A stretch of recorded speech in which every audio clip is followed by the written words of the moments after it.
C'est lié à la démographie. Des classes ferment si le nombre d'élèves diminue.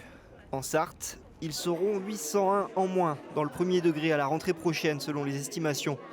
Le sort est donc scellé pour 46 classes fermées. Dans le même temps, 32 classes ouvriront ailleurs sur le territoire. La préparation de rentrée, elle est pour nous essentielle. Et avec un taux d'encadrement qui, dans notre département, est favorable, voire même très favorable, avec un nombre d'élèves, pour dire les choses simplement, un nombre d'élèves par classe qui nous permet d'accueillir dans de bonnes conditions nos élèves.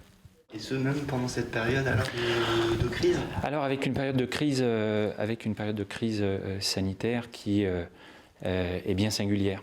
Et c'est pour moi, un enjeu absolument essentiel que de pouvoir accueillir dans des conditions sanitaires satisfaisantes, dans l'enceinte de nos écoles, dans l'enceinte de nos établissements, nos élèves. Une attention toute particulière à la situation sanitaire qui ne convainc pas les syndicats d'instituteurs. Le SNUIPP-FSU par exemple fustige la nouvelle planification décidée par les services départementaux de l'éducation nationale.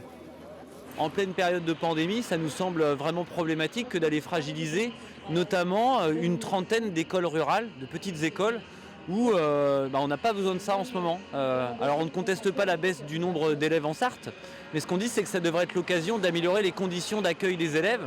Eh bien non, c'est toujours les mesures comptables qui priment et donc on ferme. Et puis, encore une fois, aucune ambition de pérenniser le travail. C'est-à-dire qu'on a des écoles qui ferment une année, rouvrent l'année d'après, ou l'inverse. C'est ce qu'on appelle un effet yo-yo et qui pose beaucoup de problèmes aux écoles parce que ça crée de l'instabilité.